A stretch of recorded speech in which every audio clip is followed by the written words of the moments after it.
Hi everyone, I am Aswani GS. I represent International School of Photonics, CELOS chapter from India. Our activity name is Etch Light Experiments. We do a lot of outreach in Kerala. We have actually gone to 100 schools in 6 months during the International Year of Light, and we are actually continuing it.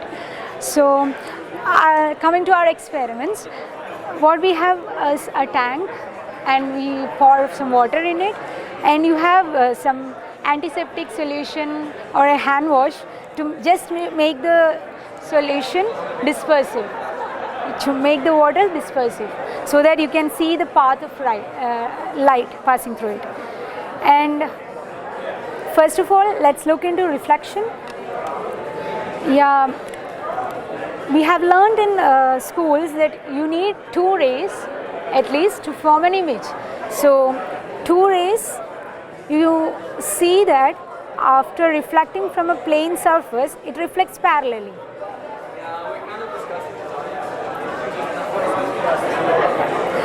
Then this is a concave mirror, which is reflecting surface is bulged inward. So concave mirror is actually converging mirror. So you can see it's converging.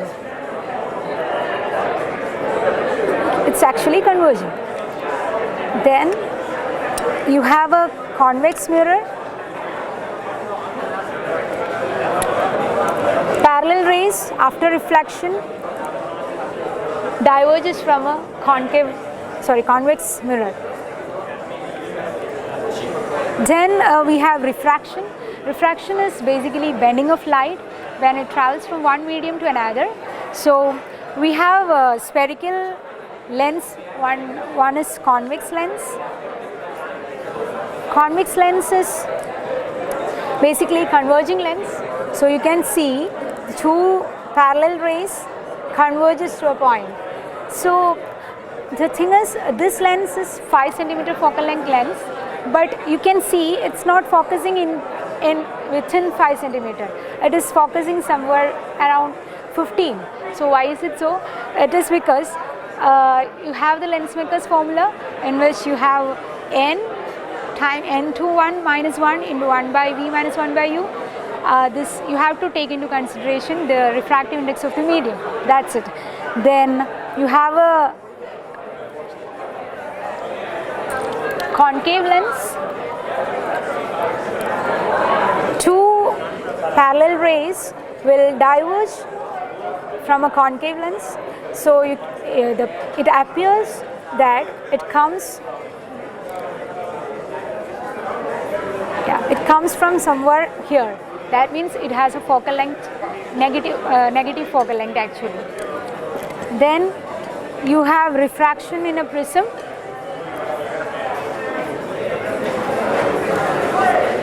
When light passes, normally it's just passing straight, but as soon as it comes into a prism, as you pass it through the prism, it gets deviated. So here it goes normal, then it goes deviated.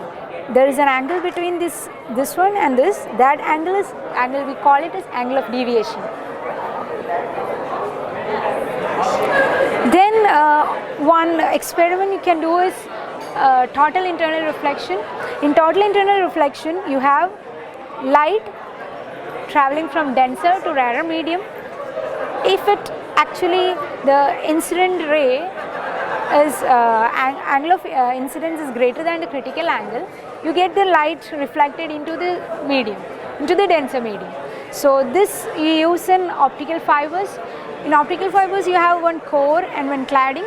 Basically, core will be having more refractive index than cladding. So when light passes through it, it can move to kilometers actually.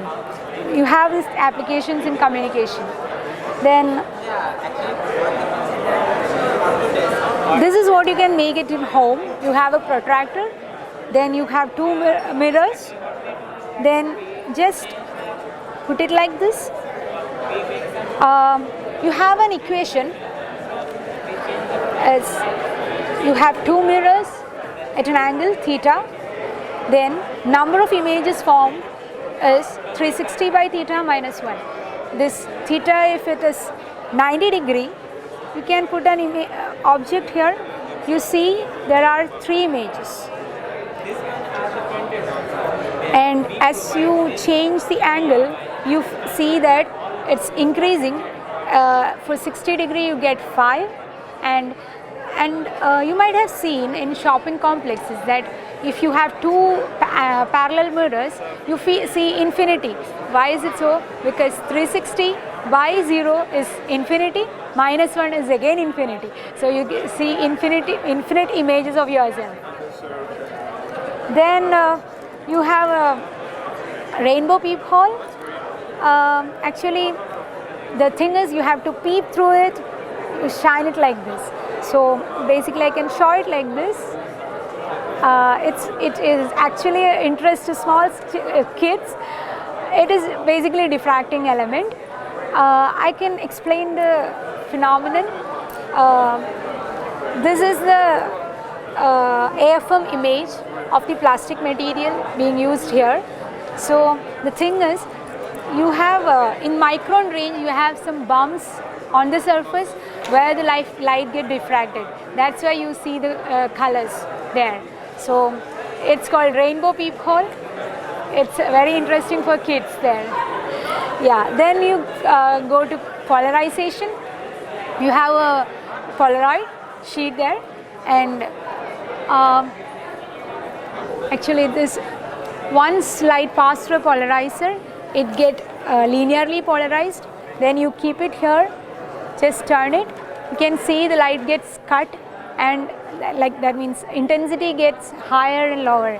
That means it's according to a Malus law, that is I equal to I0 cos square theta. So this is the intensity coming in.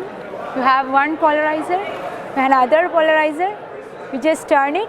If it is 90 degree, cos theta is cos 90 is 0. So the intensity gets cut off. That's it. And I have made a transparent sheet in which I have given cellophanes. I have pasted cellophanes. Basically, plastic materials, they have photoelasticity. They show photoelasticity. So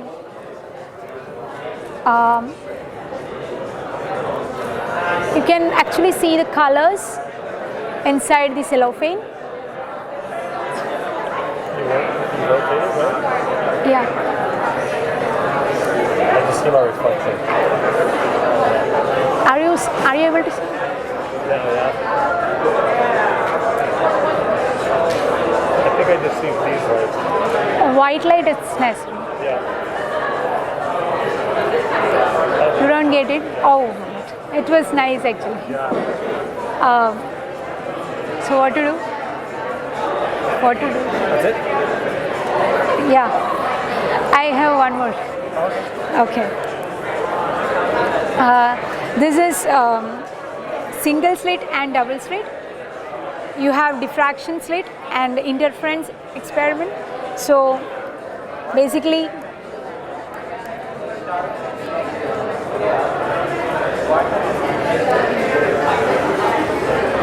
in diffraction, you see a single like center spot, and you get dark one, small one, like intensity get reduced. But in interference, as you can see, you can see it has equal intense and equally bright and dark fringes. That is what we do with interference. This is, we have made it in-house. Actually, we just draw it in presentation, then just take a printout. You can actually make it your own. That's there in our kit. Then, yeah, thank you.